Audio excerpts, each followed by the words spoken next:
Señor le bendiga, hermanos. Damos gracias a Dios que podemos estar acá una mañana más para adorarle como hasta ahora. Y también lo vamos a hacer ahora a través de la exposición de su palabra. Como oraba el pastor David, permite, Señor, que pueda ser yo usado para con claridad, con fidelidad, poder exponer su palabra ante ustedes. Ya yo fui, vamos a decir, edificado previamente, mientras estudiaba, mientras estaba inmerso en este estudio, pero ahora me toca pasar también eso que el Señor me ha dado para ustedes, y es específicamente el capítulo 27 en el libro de Hechos, para que ya vayamos buscando. Capítulo 27, ya casi estamos terminando este libro, y quisiera hacer una retrospectiva, porque este capítulo 27, vamos a decir, tiene algo que lo antecede. Lógicamente, desde el capítulo 23, vemos una promesa en el verso 11, o una palabra de ánimo y de aliento de parte del Señor a Pablo, donde le dice: ten ánimo, Pablo, pues como has testificado de mí en Jerusalén, así es necesario que testifiques también en Roma. Luego vemos cómo es encarcelado, cómo es juzgado, y él, haciendo uso de sus derechos como ciudadano romano, apela ante la máxima autoridad que podía apelar en ese entonces, al César. O sea, estaba siendo juzgado injustamente. Si fuera por los judíos de ese momento, Pablo hubiera sido despedazado, pero bueno, valga que en ese momento, en la providencia del Señor, más allá de ser judío, también era ciudadano romano y tenía el derecho de apelar directamente al César, y nadie podía tocarlo hasta que no fuera juzgado correctamente, y eso fue lo que hizo. Pero por encima de todo, estamos viendo cómo Dios, de una forma tremenda, está tejiendo su plan para cumplir eso que le dijo en el capítulo 23, verso 11. Y es lo que vamos a estar leyendo en esta mañana. Y quisiera también darle por algún tipo de información o datos acerca de esto. Y es que este viaje que va a comenzar Pablo hasta Roma tuvo lugar aproximadamente en el otoño del año 59, no del 59 que comúnmente conocemos, sino del 59, del primer siglo. Y tiene también como dato adicional que pudiera resultar curioso, que el capítulo 27 y el capítulo 28 posiblemente sean los documentos, o el documento, porque al final es parte de un solo libro, el documento con la descripción más exacta de lo que fue un viaje en barco de aquella época. O sea, de toda la literatura antigua, no hay documento que describa tan exactamente y tan cuidadosamente un viaje en barco, que además de eso da los datos, vamos a decir, la noción del conocimiento de navegación náutica, táctica que tenían los marineros en aquella época. Pero más allá del dato curioso de que pudo haber sido el documento más exacto o que describe mejor un viaje en barco de aquella época, tenemos para nosotros las convicciones y las enseñanzas espirituales que nos das, y es a eso a lo que vamos a estar inmiscuyéndonos en esta mañana. Así que sin más, el capítulo 27, si lo tienen ahí y desean también ponerse en pie para leerlo juntos. Capítulo 27 del libro de Hechos, dice la palabra allí, capítulo 27, del libro de Hechos hasta el final. Cuando se decidió que habíamos de navegar para Italia, entregaron a Pablo y a algunos otros presos a un centurión llamado Julio, de la compañía Augusta, y embarcándonos en una nave adramitena que iba a tocar los puertos de Asia, zarpamos, estando con nosotros Aristarco, macedonio de Tesalónica. Al otro día llegamos a Sidón, y Julio, tratando humanamente a Pablo, le permitió que fuese a los amigos para ser atendido por ellos. Y haciéndonos a la vela desde allí, navegamos a Sotavento de Chipre, porque los vientos eran contrarios. Habiendo atravesado el mar frente a Sicilia, Panfilia, arribamos a Mira, una ciudad de Licia, Y hallando allí el centurión una nave alejandrina que zarpaba para Italia, nos embarcó en ella, navegando muchos días despacio y llegando a duras penas frente a Nido, porque no nos impedía el viento navegar a sotavento de Creta frente a Salmón. Y costeándola con dificultad llegamos a un lugar llamado Buenos Puertos, cerca de la cual estaba la ciudad de Lasea. Y habiendo pasado mucho tiempo y siendo ya peligrosa la navegación y haber pasado ya el ayuno, Pablo les amonestaba, diciéndoles: varones, veo que la navegación va a ser con perjuicio y mucha pérdida, no solo del cargamento y de la nave, sino también de nuestras personas. Pero el centurión daba más crédito al piloto y al patrón de la nave que a lo que Pablo decía. Y siendo incómodo el puerto para invernar, la mayoría acordó zarpar también de allí, por si pudiesen llegar a Fenice, puerto de Creta, que mira al nordeste y sudeste, e invernar allí. Y soplando una brisa del sur, pareciéndoles que ya tenían lo que deseaban, levaron anclas e iban costeando Creta. Pero no mucho después dio contra la nave un viento huracanado llamado Euroclidón, y siendo arrebatada la nave y no pudiendo poner proa al viento, nos abandonamos a él y nos dejamos llevar. Y habiendo corrido a sotavento de una pequeña isla llamada Clauda, con dificultad pudimos recoger el esquife. Y una vez subido a bordo, usaron de refuerzo para ceñir la nave, y teniendo temor de dar en la sirte, arriaron las velas y quedaron a la deriva. Pero siendo combatidos por una furiosa tempestad, al siguiente día empezaron a alijar. Y al tercer día, con nuestras propias manos, arrojamos los aparejos de la nave. Y no apareciendo ni sol ni estrellas por muchos días, y acosados por una tempestad no pequeña, ya habíamos perdido toda esperanza de salvarnos. Entonces Pablo, como hacía ya mucho que no comíamos, puesto en pie en medio de ellos, les dijo: habría sido, por cierto, conveniente, oh varones, haberme oído y no zarpar de Creta tan solo para recibir este perjuicio y pérdida. Pero ahora os exhorto a tener buen ánimo, pues no habrá ninguna pérdida de vida entre vosotros, sino solamente la nave. Porque esta noche ha estado conmigo el ángel del Señor, de quien soy y a quien sirvo, y diciendo: Pablo, no temas, es necesario que comparezcas ante César, y he aquí Dios te ha concedido todos los que navegan contigo. Por tanto, oh varones, tened buen ánimo, porque yo confío en Dios que será así como se me ha dicho. Con todo, es necesario que demos en alguna isla. Venida la 14ª noche, y siendo llevados a través del mar Adriático, a la medianoche los marineros sospecharon que estaban cerca de tierra, y echando la sonda hallaron 20 brazas, y pasando un poco más adelante, volviendo a echar la sonda, hallaron 15 brazas, y temiendo dar en escollos, echaron 4 anclas por la popa, y ansiaban que se hiciese de día. Entonces los marineros procuraban huir de la nave, y echando el esquife al mar, aparentaban como que querían largar las anclas de proa. Pero Pablo dijo al centurión y a los soldados: si estos no permanecen en la nave, vosotros no podéis salvaros. Entonces los soldados cortaron las amarras del esquife y lo dejaron perderse. Cuando empezó a amanecer, Pablo exhortaba a todos que comiesen, diciendo: este es el 14º día que veláis y permanecéis en ayunas, sin comer nada. Por tanto, os ruego que comáis por vuestra salud, pues ni aun un cabello de la cabeza de ninguno de vosotros perecerá. Y habiendo dicho esto, tomó el pan y dio gracias a Dios en presencia de todos, y partiéndolo comenzó a comer. Entonces todos, teniendo ya mejor ánimo, comieron también, y éramos todas las personas en la nave 276.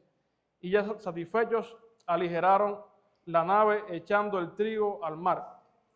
Cuando se hizo de día, no reconocían la tierra, pero veían una ensenada que tenía playa, en la cual acordaron varar si pudiesen la nave. Cortando pues las anclas, la dejaron en el mar, largando también las amarras del timón, e izada al viento la vela de proa, enfilaron hacia la playa. pero dando en un lugar de 2 aguas, hicieron encallar la nave, y la proa hincada quedó inmóvil, y la popa se abría con la violencia del mar. Entonces los soldados acordaron matar a los presos para que ninguno se fuese nadando. Pero el centurión, queriendo salvar a Pablo, les impidió este intento y mandó a que los que pudiesen nadar se echasen los primeros y saliesen a tierra, y los demás partes en tabla, partes en cosas de la nave, y así aconteció que todos se salvaron saliendo a tierra. Gracias, Padre, una vez más por tu amor y misericordia. Gracias por tu palabra, Señor, que nos la regala, nos la das para que podamos ser alimentados por ella. Te rogamos que así sea ahora en este momento, que podamos, más allá de ver todo este relato, encontrar las ideas, encontrar las convicciones espirituales que tú nos puedes dar a través de ellas. En el nombre de Jesús. Amén. Hermanos, y este pasaje lo vamos a estar dividiendo en 3 secciones. La primera del verso 1 al verso 12, y todo junto nos refleja una verdad o una idea central, que es la siguiente. Y en todo lo que hemos estado leyendo, Dios usa las acciones humanas como medios para cumplir sus propósitos y preservar a sus siervos. Dios usa las acciones humanas como medios para cumplir sus propósitos y preservar a sus siervos. Comenzando por el verso 1, hay un detalle que quisiera dejarlo claro cuando dice ahí que cuando se decidió que habíamos de navegar, vemos como Lucas, que es el escritor de esta carta, está como que incluyéndose, y lo vemos después en varios verbos en primera persona del plural. En el verso 2 dice que y embarcándonos, o sea que él se incluye, y esto nos da de entender, no es muy difícil, de que Lucas también estaba en este viaje, vamos a decir básicamente preso, pero en el segundo verso se menciona a alguien que dice que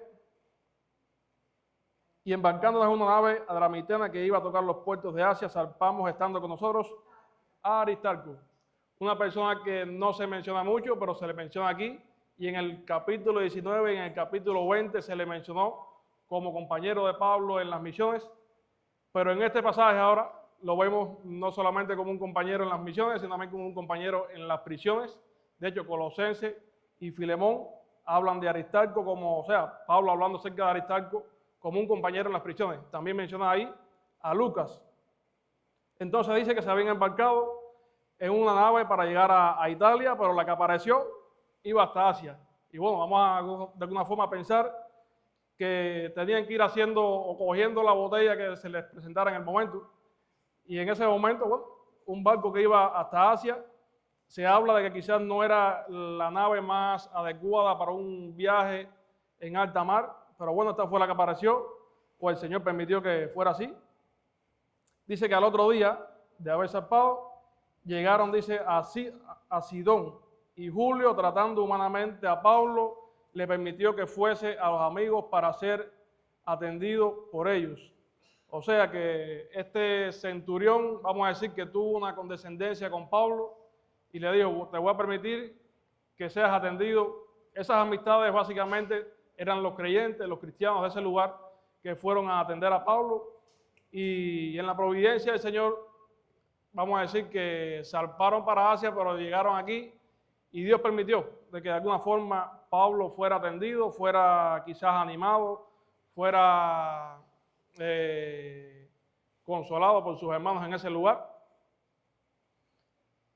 Dice en el verso 4 que haciéndonos a la vela, o sea, zarpando después, navegamos a sotavento de Chipre, porque los vientos eran contrarios. Este sotavento es un término de la navegación que se usa para describir cuando el barco va a favor del viento. Y entonces cuando dice a sotavento de Chipre, otras traducciones lo traducen como que al abrigo de Chipre. Y es como que iban a favor del viento, pero buscando también la protección que la isla de Chipre le podía dar por cuenta del viento, porque lo describe ahí, porque dice que según la ruta trazada, el viento estaba en contra. O sea que entonces fueron a sotavento, o sea, al abrigo, buscando la esquiva, buscando la protección de la isla. y pasaron frente a 2 ciudades y llegaron a Mira, ciudad de Licia. Vamos a decir que esta fue la segunda escala, pero una segunda escala que también tuvo un trasbordo, porque dice en el verso 6, y hallando allí el centurión una nave alejandrina que zarpaba para Italia, o sea que esta sí iba para el lugar que ellos iban, nos embarcó en ella. Y navegando, dice, muchos días despacio y llegando a duras penas frente a Nido, porque nos impedía el viento, navegamos a Sotavento de Creta, frente a Salmón. Desde donde salieron ellos, de Cesarea a Nido, es casi la misma distancia que hay de Mira, digo, de Cesarea a Sidón, es casi la misma distancia que hay de Mira a Nido. Y miren cómo, de alguna forma, dice que a duras penas, el viento estaba totalmente en contra, y a duras penas llegaron frente a Nido, y entonces hicieron parecido como hicieron con Chipre. O sea, el viento les impedía seguir rumbo a Italia, y lo que hicieron fue navegar buscando el abrigo de Creta, porque los vientos también le seguían siendo contrarios. Dice, y costeándola con dificultad, llegamos a un lugar que llaman Buenos Puertos. Todo eso es parte de la isla de Creta, cerca de la cual estaba la ciudad de Lasea.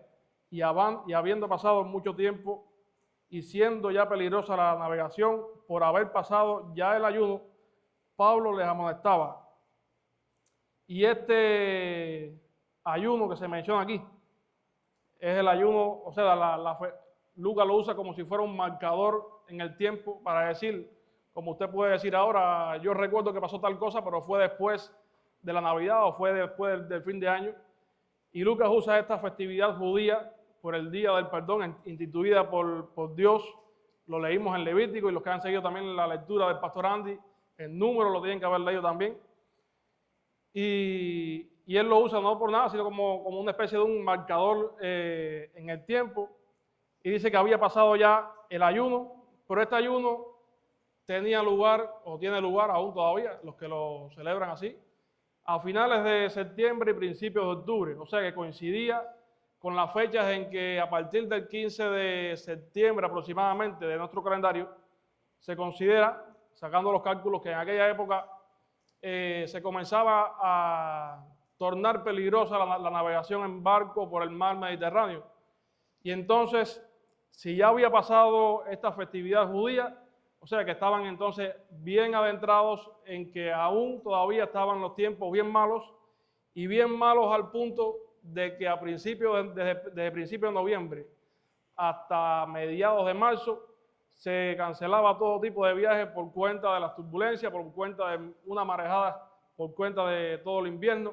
O sea que en ese tiempo los barcos invernaban, hacían una parada, pero además que previo a ese tiempo de un cese total de los viajes, los vientos se tornaban muy peligrosos, y es por eso que leímos ahí que había un viento que les atacaba que se llamaba Euroclidón.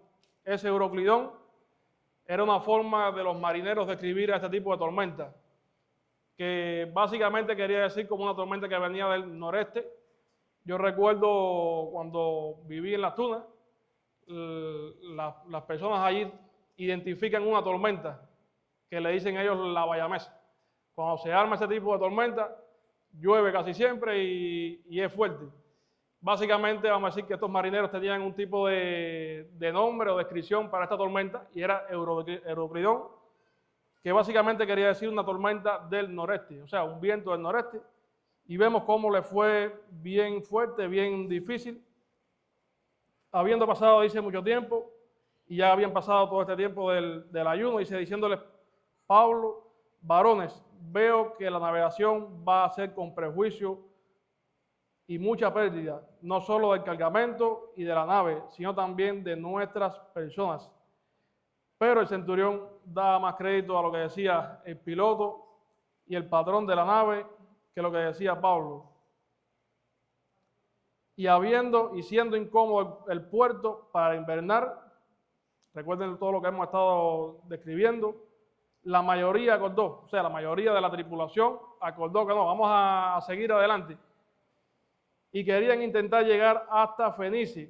Está en la misma isla de Creta y es un tramo incluso más corto posiblemente que de Cesarea a Sidón y que de Mira a Nido.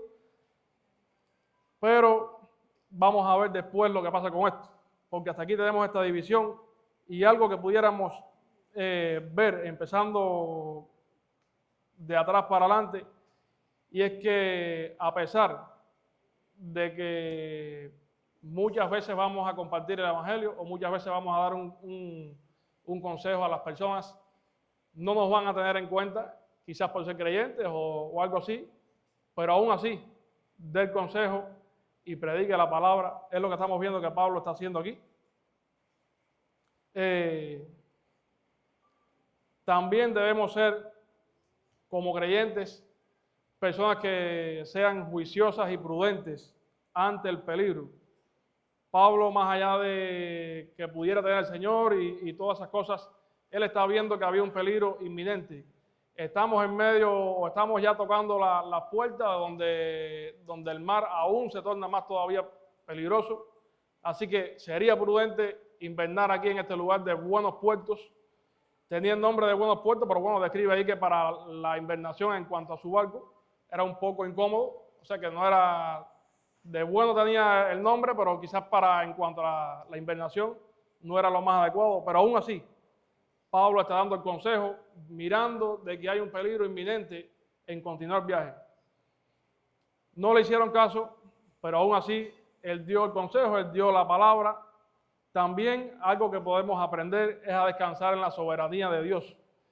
Siempre va a ser curioso e interesante cómo Dios va entretejiendo todas las cosas en una aparente pasividad para cumplir sus propósitos. Estamos viendo cómo ahora pudiéramos decir, Dios está ahí sentado sin moverse y ve que están teniendo un viaje tormentoso, esto está siendo terrible, pero no, es increíble también cuando podemos analizar todo esto, cómo Dios va entretejiendo todo, como en una aparente pasividad, pero todo lo va usando para orquestar su voluntad, para orquestar su plan, que recuerden, viene desde el capítulo 23, verso 11, y algo que pudiéramos ver como algo secundario es la vida de este hombre llamado Aristarco.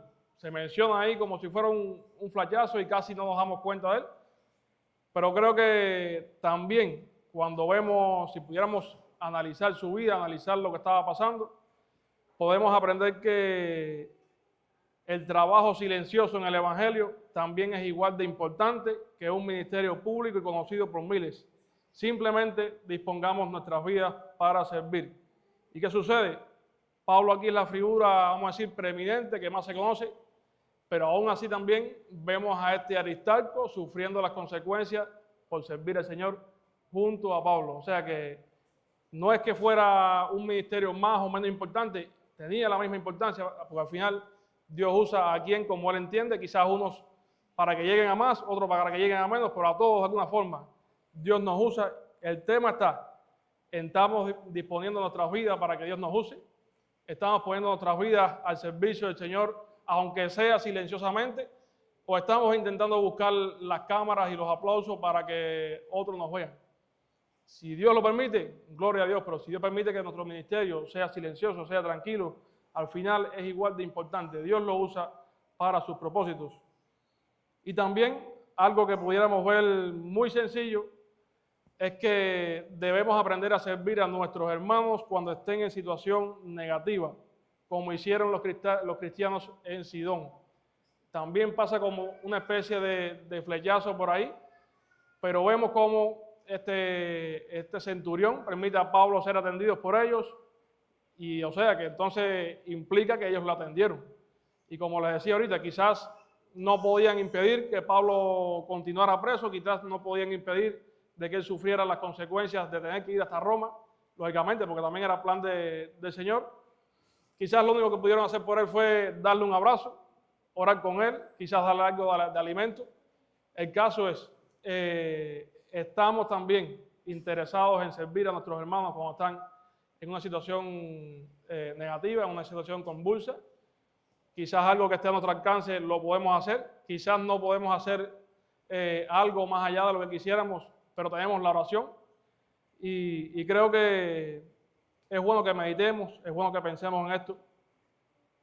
Y eso pasa parecido como cuando oramos por los creyentes en otros países del mundo que son perseguidos por la fe. Quizás yo no pueda ir a salvarlo, quizás yo no pueda ir a librarlo de la muerte en un lugar como ese, pero sí puedo desde aquí orar por ellos, sí puedo desde aquí clamar por ellos para que el Señor les dé fuerza, les dé la paz, les dé la valentía para enfrentar todo eso.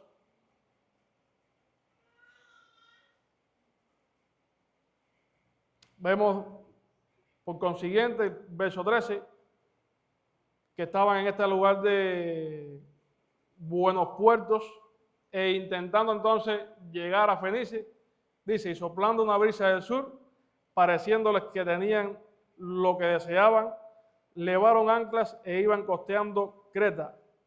Pero no mucho después dio contra la nave un viento huracanado llamado Euroclidón. O sea, este viento que les explicaba, no pasó mucho tiempo en que zarparon y el viento vino contra ellos. O sea que Pablo dándoles el consejo, es mejor que nos quedemos aquí, y no le hicieron caso, y miren las consecuencias de que incluso como marineros ellos también sabían lo que estaba pasando por esa época. Pablo quizás no es que fuera un marinero especializado, pero sí recuerden que ya había pasado tres viajes misioneros donde tuvo que navegar, o sea que indiscutiblemente algo tenía que conocer de todo este tipo de eventos meteorológicos. Y dice que arrebatada la nave, no pudiendo poner proa al viento, nos abandonamos a él y nos dejamos llevar. Y habiendo corrido sotavento de una pequeña isla llamada Clauda, con dificultad pudimos recoger el esquife. Clauda está bien cerquitica, ahí entre lo que era Buenos Puertos y Fenice. Y enseguida el viento los arrastró, que incluso la isla esa de Clauda es un puntico que no creo que le haya dado mucha protección en cuanto al viento. Dice que con mucha dificultad recogieron el esquife, o lo que se traduce también como el barco salvavidas que llevan todos los buques grandes. Usted ve hasta los cruceros que andan con turistas y demás, y usted ve siempre una serie de barquitos más pequeños que llevan arriba colgando en algún lugar. Bueno, estos son los botes salvavidas. Y con dificultad dice que el que llevaban lo pudieron recoger. Y una vez subido a bordo, lo usaron como refuerzo para ceñir la nave. Y teniendo temor de dar en la sirte, arriaron las velas y quedaron a la deriva. O sea que usaron ese barco y todas las amarras era algo común usado por los marineros para enfrentar una tormenta, para enfrentar las marejadas fuertes, que con cuerdas amarraran de un extremo a otro y por el centro los barcos para que no se abriera con los impactos de las olas. Y entonces quizás usaron las mismas amarras de este esquife donde lo sujetaron, donde lo aseguraron. También partieron de ahí para entonces asegurar todo el barco. Dice que tenían temor de dar en la sirte. Esta sirte era un banco de arena que hay en la costa norte de África. Y entonces ellos también tenían el temor de encallar en ese lugar. Y dice que arriaron las velas y quedaron a la deriva. O sea, intentando quizás huirle a ese banco de arena y quedar encallados en ese lugar, pero siendo combatidos por una furiosa tempestad. Al siguiente día empezaron a alijar. Y al tercer día con nuestras propias manos arrojamos los aparejos de la nave. O sea, en un intento, vamos a decir, desesperado, ante la incertidumbre, ante de ver cómo podían salvar quizás la nave, empiezan a soltar, a liberar peso. Es algo común que usaban los barcos o los marineros ante una tempestad, ante un evento donde quizás el peso que llevaban estaba llevando al límite al barco. Entonces, para intentar buscar más flotabilidad, empezaban a botar ya sea aparejos de la nave, o en este caso, esta nave que pudiera estar también transportando granos, porque era una nave alejandrina, dice, y se denominaban o comúnmente se usaban para transportar granos también. Empezaron quizás a botar un poco de peso en un intento por salvar la nave, pero lógicamente también más allá para salvar sus vidas. y no apareciendo ni sol ni estrellas por muchos días, y acosados por una tempestad no pequeña, ya habíamos perdido toda esperanza de salvarnos. Creo que todos conocemos, y vamos a decir, hoy es una clase para aprender bastante de la ciencia de la náutica, de los marineros. Pero incluso hace unos días en la célula de los jóvenes, alguien preguntaba qué tenían que ver las estrellas con las que los barcos o los marineros la miraban y no miraban. Y bueno, pues hoy en día existen las plantas de radio, hoy en día existe la brújula, pero en aquel momento no existía. ¿Y qué pasaba? Que los marineros aprendían a guiarse por los astros, o sea, por las estrellas, pero la tempestad parece como describe aquí, fue por varios días y dice que no había ni sol ni estrella por muchos días, o sea que estaban perdidos, no tenían posiblemente ni idea de dónde estaban esa gente. Los mismos marineros estaban atónitos con aquello. Y dice Lucas, lo describe de una forma tremenda, ya habíamos perdido toda esperanza de salvarnos. Entonces Pablo, como hacía ya mucho que no comíamos, puesto en pie en medio de ellos, dijo: habría sido, por cierto, conveniente, oh varones, haberme oído y no zarpar de Creta tan solo para recibir este perjuicio. Si fuera Pablo cubano, le hubiera dicho qué fue lo que les dije, se lo dije bien clarito y miren lo que está pasando ahora.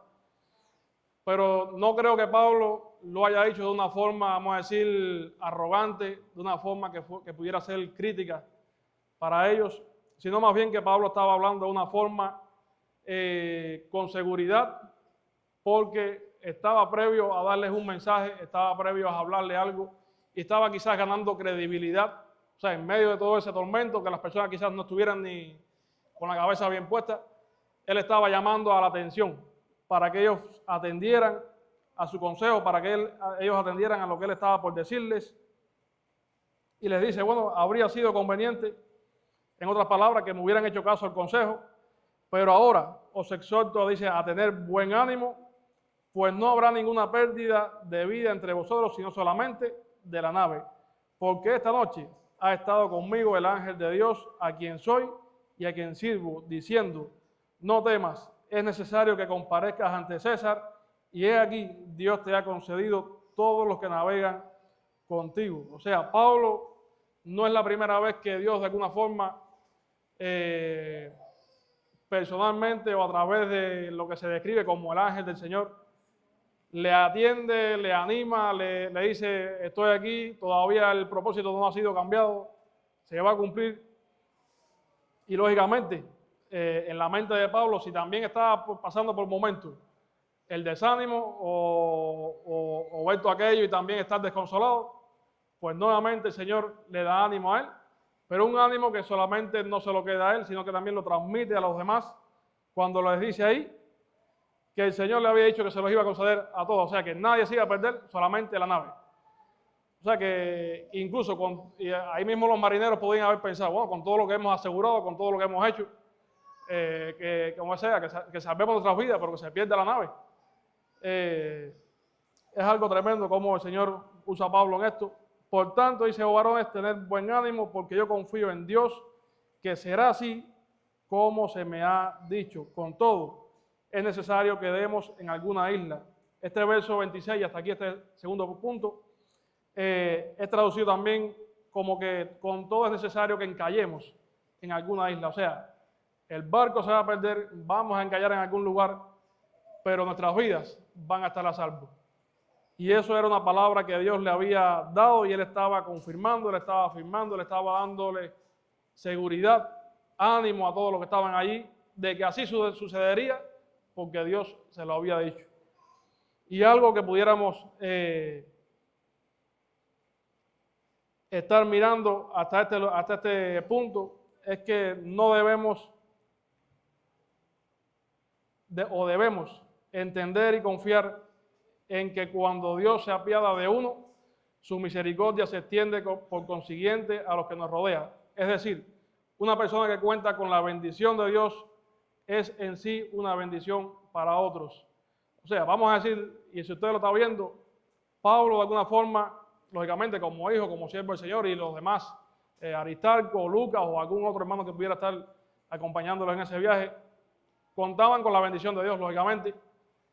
Y como Dios le había dado una palabra de ánimo, de aliento a Pablo, fue para Pablo inicialmente, pero miren cómo por consiguiente los que están también con él, de alguna forma son bendecidos en el sentido de que son animados, en el sentido de que son consolados en medio de todo ese tiempo, muchas veces y aún más cuando nosotros como creyentes hemos sido bendecidos con una salvación no pequeña. Muchas veces cantamos en un cántico que dice por ahí, esta salvación tan grande. O sea que también constituye una bendición, y cuando lo compartimos no estamos siendo también de bendición para otros. Cuando lo compartimos no estamos siendo de ánimos para otros. Y permite, Señor, que haya en nosotros, así como orábamos ahorita, ese deseo de que esa bendición que Dios nos ha dado, de esta salvación, de este gozo tan grande, podamos también transmitirlo a otros. Y por segunda vez, en la primera no lo escucharon a Pablo, pero por segunda vez él lo está diciendo. O sea que te escuchen o no te escuchen, nos escuchen o no nos escuchen, nos presten atención o no, demos siempre la palabra. Incluso no seamos arrogantes con las personas luego de que haberles dado un consejo o luego de haberles dado una palabra, vemos que pasan por ciertas consecuencias. No vayamos con un pensamiento, no vayamos con palabras que pueden sonar duras. Más bien vayamos como con Pablo, con palabras de ánimo, con palabras de misericordia, y podamos compartir una vez más el Evangelio. Así como muchas veces decimos, ya esta cuadra está peinado, ya este barrio lo hemos pasado 18 veces por aquí predicando el Evangelio, vamos a pasar 19, vamos a pasar 20 veces, si es preciso. O sea que miremos siempre con ojos de misericordia y no con arrogancia para poder compartir la palabra.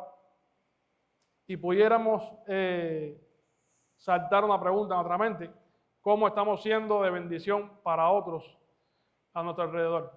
Estamos viendo cómo Pablo está siendo un agente, vamos a decir, para transmitir bendición a otros. ¿Cómo lo estamos haciendo nosotros? Estamos siendo los mejores vecinos posibles en el barrio. Estamos transmitiendo, ahorita como orábamos, verdaderamente el reflejo del fruto del Espíritu Santo a otros. Eso constituye una bendición. Cuando ayudamos en lo que podemos, cuando ayudamos como en la clínica misionera, constituye una bendición que llega a nosotros, pero que también otros aún, cuando no son creyentes, se benefician de eso, pero que el fin, más allá del beneficio físico, es que son, vamos a decir, son pinceladas por las que Dios de alguna forma le está intentando hablar a cada una de esas personas que no sean creyentes. ¿Estamos dispuestos a eso? ¿Nos estamos inmiscuyendo en eso? ¿Estamos reflejando genuinamente una vida transformada por el Evangelio? ¿Estamos compartiendo ese mismo Evangelio? Algo que también podemos aprender y descansar en ello es en confiar en las promesas de Dios. Pablo escuchó la voz de Dios varias veces y de diferentes maneras. Y fue animado por el Señor, lógicamente en sus tribulaciones, en sus pruebas. Y nosotros, aunque quizás no estemos escuchando la voz de Dios audible, tenemos en nuestras manos la voz de Dios escrita, que es la palabra del Señor. Estamos acudiendo a ella, estamos viendo las cantidades inmensas de promesas que el Señor nos ha dado ahí, y estamos caminando en medio, que pudiéramos también, vamos a decir, paradójicamente, hacer una similitud. Y estábamos orando ahorita, en los anuncios se mencionaba, nuestra nación prácticamente como si fuera este barco ahora mismo, azotado por vientos de aquí para allá. Hay vamos a decir, una incertidumbre tremenda con lo que estamos viviendo, pero en medio de todo este tipo de incertidumbre, estamos confiando, estamos descansando en el Señor, estamos haciendo como cantábamos ahorita y viviendo esa realidad. Estoy bien con mi Dios, ya sea que venga la prueba, ya sea que venga la aflicción, ya sea que venga la tentación. No creo que estas personas, lógicamente, ni Pablo, ni Lucas, ni Aristarco estuvieran muy cómodos en ese barco. Hagamos nuestras las palabras, o digamos como Pablo,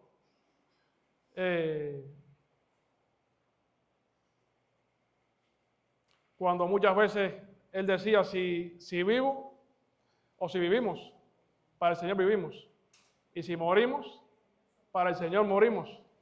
Cuando yo veo la descripción muy pasiva, que habla fuerte, pero también a la vez lo veo pasivo, de Lucas, cuando dice, después que habían pasado todos aquellos acontecimientos, dice que ya habíamos perdido toda esperanza de salvarnos. Y yo lo veía o lo veo como que con una tranquilidad, describiendo todo aquello, como quien dice, wow, aquí ya no queda más nada, así que no hay esperanza. Pero creo que Lucas tenía algo que también nosotros tenemos hoy en día, y es la salvación, es el gozo de la salvación que Dios nos ha dado, es la fortaleza que el Señor nos da en medio de las pruebas, de saber que lo tenemos a Él, y sea que muramos o sea que vivamos, para el del Señor somos. Así lo dice la palabra ahí en Romanos. O sea que pueda haber en nosotros este tipo de entendimiento, de que sea lo que pase en nuestra vida, somos del Señor, para Él vivimos, para Él morimos, en Él estamos, que podamos descansar en eso. Continúa diciendo en el verso 27, dice que venida la 14ª noche y siendo llevados a través del mar Adriático, a la medianoche los marineros sospecharon que estaban cerca de tierra y echando la sonda vieron 20 brazas, lo que también se traduce como unos 36 metros aproximadamente de profundidad. Y un poco más adelante, volviendo a echar la sonda, hallaron, dice que 15 brazas, aproximadamente primero 36 metros de profundidad y ahora aproximadamente 27 metros de profundidad. Y temiendo dar en escollo, o sea, chocar con algún tipo de arrecife o rocas, echaron 4 anclas por la popa y ansiaban que se hiciese de día. O sea, hasta los marineros estaban ya locos de que amaneciera para ver por dónde andaban, porque sin sol, sin estrellas, sin nada por dónde guiarse, como les decía ahorita, andaban totalmente perdidos. Entonces dice que los marineros procuraron huir de la nave. Lógicamente ellos sabían lo que estaban viviendo, ellos sabían lo que podía pasar y sigilosamente vamos a decir que estaban intentando saltar para salvar sus vidas. Hay un dicho que dice que un buen marinero o un buen capitán se hunde con su barco. Estos no eran ni buenos marineros ni buenos capitanes. Que se hundiera el barco, que se hundieran todos los demás, pero ellos se iban a salvar. Y eran lo que estaban intentando hacer. Pero Pablo, vamos a decir, intuyó o descubrió lo que estaban haciendo y se los dijo claro al centurión y a los soldados: si estos no permanecen en la nave o en el barco, ustedes tampoco se van a salvar. Lógicamente, si no hay el marinero, si no hay los que guían el barco, ¿quién va a manejar eso ahí? Aquí nos vamos a hundir todo el mundo. Y por consiguiente también es que él sabía, y vamos a decir de una forma profética, si no decía eso, si no alentaba con seguridad y con firmeza de lo que estaba pasando, todo esto estaba en el plan para cumplir la promesa de que todos se iban a salvar, o sea, solamente la nave se iba a perder, y Pablo está siendo usado vamos a decir, por la providencia del Señor, para evitar todo esto. Entonces dice que los soldados cortaron las amarras del esquife, del bote salvavidas, y lo dejaron perderse. Cuando comenzó a amanecer, Pablo exhortaba a todos a que comiesen, diciendo: este es el 14º día que veláis y permanecéis en ayunas, sin comer nada. O sea, el viaje había sido tan entretenido que ellos no habían querido ni probar el alimento ni hacer nada. No creo que fuera así. O sea, con lo que estamos viendo, con lo que estamos leyendo, un viaje bien tormentoso. No es que no hubieran querido ni que el deseo hubiera sido tan entretenido el viaje que no le hubiera dado deseo de comer, sino que normalmente yo he escuchado que personas que se montan en un botecito pequeño con una simple marejada, o sea, le provocan las náuseas. O sea, que si tú tienes alimento ingerido, por lo natural lo vas a vomitar. Imagínense entonces en una marejada como esta tan fuerte, si probaban alimento era por gusto, así que no lo hacían. Y Pablo, una vez más, vamos a decir, intuyendo con sabiduría, viendo el peligro también que podían ellos estar corriendo, les dice, es el 14º día que ustedes están en ayuno. O sea, llevan 14 días sin comer y esto puede constituir lógicamente un peligro para sus vidas. Y si constituye un peligro para sus vidas, para todos los que están ahí también. Por tanto, os ruego que comáis por vuestra salud, pues ni aun un cabello de la cabeza de ninguno de vosotros perecerá. O sea, Pablo les dice vamos a decir, con una frase muy típica del pueblo judío cuando Dios les hablaba en cuanto a seguridad para ellos, y él les dice, ni un cabello se va a perder. Esto es una frase muy común o repetida por los judíos en aquel momento para referirse a la protección, al cuidado de Dios sobre sus hijos, sobre su pueblo. Y es como que Pablo de alguna forma les está diciendo, si Dios me lo dijo a mí de que no iba a pasar, confíen, tranquilos, aquí no se va a perder ni un pelo, ustedes se va a perder. Por tanto, os ruego, como decía, que comáis. Y habiendo, verso 35, y habiendo dicho esto, tomó el pan y dio gracias a Dios en presencia de todos y partiéndolo comenzó a comer. Es como si, vamos a decir, en una especie de una comida solemne, como si no estuvieran pasando por tanta tormenta y por tanta cosa. Pablo, miren cómo una vez más, más allá de darle ánimo, es como si es el motor propulsor que Dios usa para traer paz, para traer tranquilidad en medio de esta situación tan convulsa como la que están viviendo. Dice que eran 276 personas y dando él el ejemplo en que tengan tranquilidad, tengan calma. Lógicamente, una persona que está alterada, una persona que está viendo cómo puede salvar su vida, difícilmente va a querer comer a esa hora. Pero ven cómo Pablo rompe el hielo y es el que transmite la tranquilidad y la paz. Lógicamente, si Dios se la había dado, la está haciendo también extensiva a los demás. Y los demás, viendo lo que está haciendo Pablo, se animan entonces. Entonces, bueno, ya es hora de que de alguna forma le hagamos caso a este hombre, ya es hora de que de alguna forma escuchemos el consejo de este hombre. Y parece, o todo parece indicar, de que el acto no solamente de Pablo decirles para orar o para comer, sino también de él comer y dar el primer paso, transmite un mensaje de paz y de tranquilidad a los que le rodean. O sea que una vez más, Pablo está haciendo, vamos a decir, de bendición para estas personas. Así que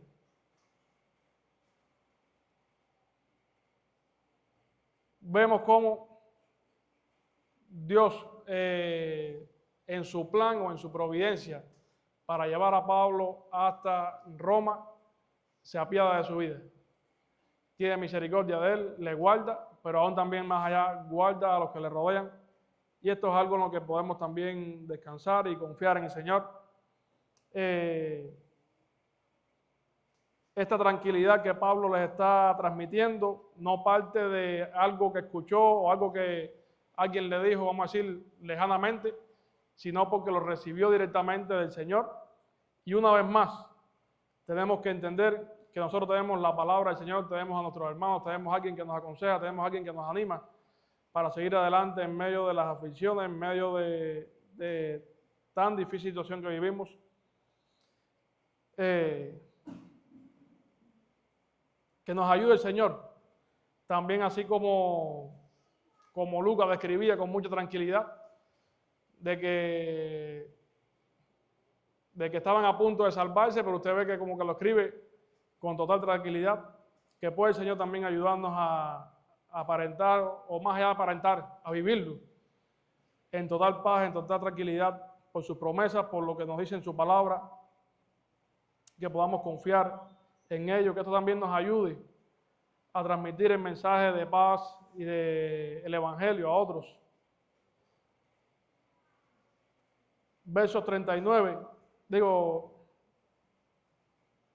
27 hasta el final.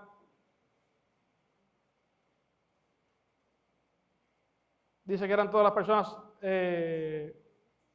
276 y satisfechos aligeraron la nave, o sea que todo el trigo, ya después de haber comido, aligeraron la nave Y viene también la parte final cuando dice que cuando se hizo de día, no reconocían la tierra, pero veían una ensenada que tenía playa, en la cual acordaron varar si pudiesen la nave. O sea, lo que ellos estaban temiendo y a lo que le estaban huyendo, que era encallar la nave en la Sirte, o sea, en aquel banco de arena, al final vieron que la solución era quizás encallar la nave en este lugar de costa, porque ya habían pasado, por lo que hemos leído, no un viaje muy cómodo, ni muy tranquilo, ni muy pasivo.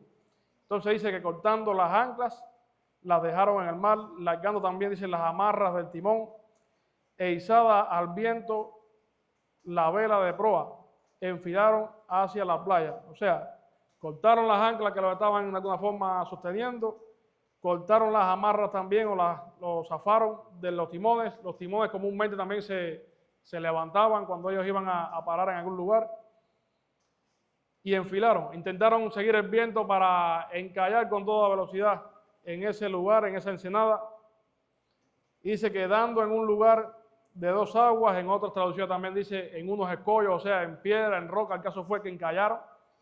Y dice que encajaron, parece que bien profundo, la proa del barco, de tal forma que dice que quedó inmóvil. Y por el embate del mar, por el embate de la fuerza de las olas, dice que la popa se abría con violencia. O sea que se estaba cumpliendo hasta ahora lo que Dios le había dicho a Pablo en un momento y que Pablo se lo había compartido a ellos. Nos vamos a salvar todos, pero es posible que la nave encalle y que por demás se eche a perder. Y es lo que estamos viendo hasta ahora. Entonces dice que los soldados acordaron matar a los presos para que ninguno se fugase nadando.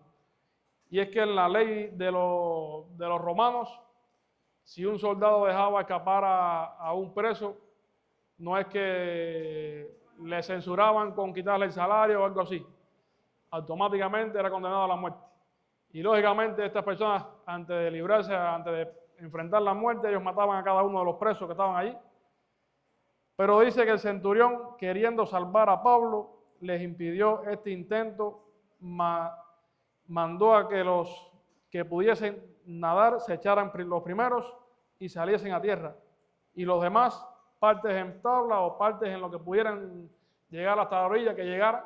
Recuerden que bueno, ya no había el bote salvavidas tampoco. Que de alguna forma todos llegaran hasta la orilla. Y vemos cómo una vez más providencialmente, no solamente Dios estuvo usando la acción del ser humano para que llevaran a Pablo, para que llegaran hasta Roma, sino que también los está usando estas acciones humanas para salvar a sus siervos, para preservarles la vida, porque aún todavía el propósito de Dios con ellos no había terminado, y es algo en lo que podemos nosotros también descansar, y es que descansemos en la providencia una vez más y el cuidado del Señor sobre nuestras vidas. Y el pastor Andy hace unos domingos también nos decía algo parecido.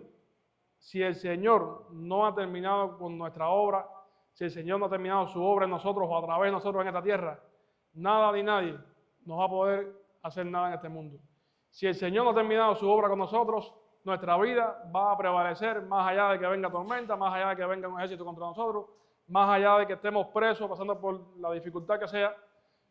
Y eso es algo que lo vemos en la palabra, pero recuerdo que también es una verdad que a mí me ha ayudado mucho en medio de circunstancias, en medio de problemas. Incluso cuando usted se monta en un carro, usted no sabe si va a llegar al destino.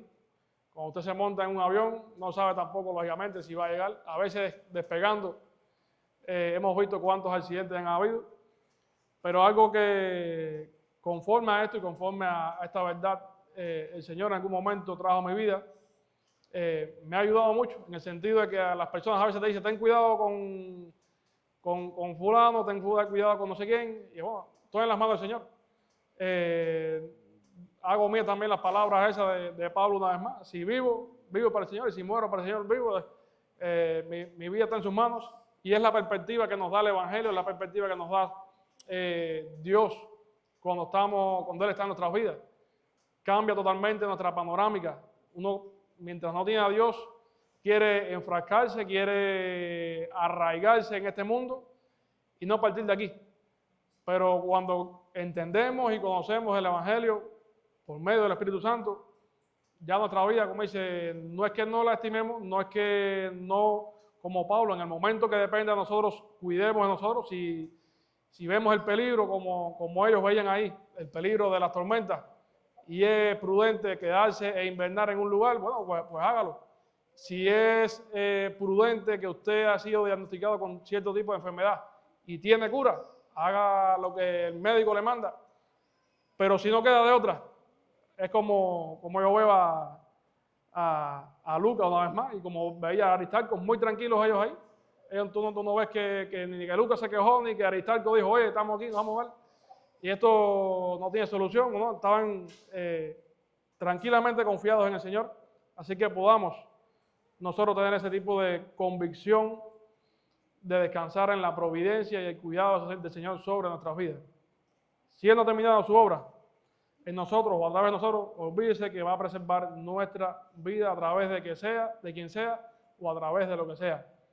Oremos por oportunidades para poder predicar el Evangelio. Lo hemos podido ver en este viaje de Pablo una y otra vez. O sea, desde que Pablo se convirtió lo hemos visto. Pero en este viaje de Pablo lo hemos visto siempre que ha tenido oportunidad, ha hablado, ha aconsejado, ha dado la palabra de parte del Señor. Y una vez más, nosotros tenemos la palabra de parte del Señor y el mandato para ir a predicar, para ir a dar a otros estas buenas noticias de salvación que hay en Cristo Jesús. No tenemos la revelación para transmitir seguridad o bienestar o prosperidad, porque lógicamente no somos Pablo, no estamos siendo de alguna forma inspirados o recibiendo este tipo de revelación como él lo recibía, pero tenemos la palabra y tenemos la palabra que asegura que si una persona cree en el Señor y se arrepiente de sus pecados, dice la palabra que entonces él le da por herencia, le da la esperanza de la vida eterna. O sea que yo no tengo seguridad de decirle a alguien, te vas a sanar, te vas a salvar de tal cosa, pero sí tengo la seguridad de decirle que si cree y se arrepiente en el Señor le promete la vida eterna. El caso es que permite, Señor, que así como lo hemos hecho nosotros, podamos también transmitirlo a otros y que podamos ser de bendición para otros. Es un pasaje bien extenso, como digo yo muchas veces, maratónico, pero que más allá, como le decía al principio, de todo el detalle que pudiera dar del conocimiento que tenían estas personas en cuanto a navegar, en cuanto a los tiempos meteorológicos de aquel tiempo, lo que vemos es las profundas convicciones tanto de Pablo como de Aristarco, que lo vemos, como le decía, como un flechazo ahí, como de Lucas, que está pacientemente escribiendo. A mí me recuerda también, no he tenido la oportunidad de ver completamente la película de Titanic, pero si mal no recuerdo, mientras el Titanic se hundía, habían unos músicos que continuaban tocando la orquesta, y es como si de alguna forma aquello se estaba hundiendo y aquello que era un desastre, pero Lucas seguía escribiendo y seguía tomando nota de su viaje, como todo buen, vamos a decir, del que lleva un diario. Así que, pero todo esa parte de la paz, de la seguridad, de la tranquilidad que da tener nuestras vidas seguras en el Señor. Y estar convencido de que lo que Dios prometió, Él lo cumple. Además, o sea, ellos podían también tener la seguridad de todo eso, pero estaban escuchando a Pablo también, diciéndole lo que Dios le había dicho de una promesa. Así que confiemos, descansemos nuestras vidas, nuestras almas en las promesas del Señor y también transmitámoslos a otros. Estemos completamente convencidos de que Dios usa las acciones humanas como medios para cumplir sus propósitos y preservar a sus siervos. Lo vimos en este pasaje.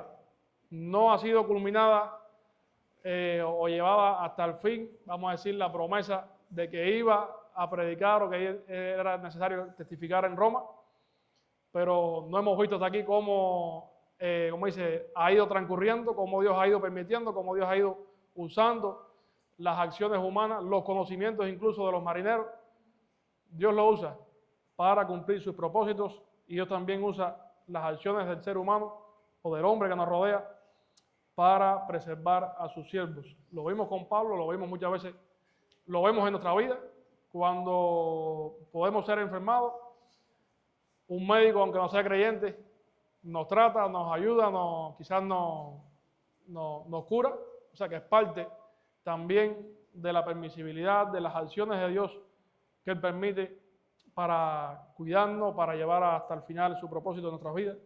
Así que confiemos y descansemos en esto.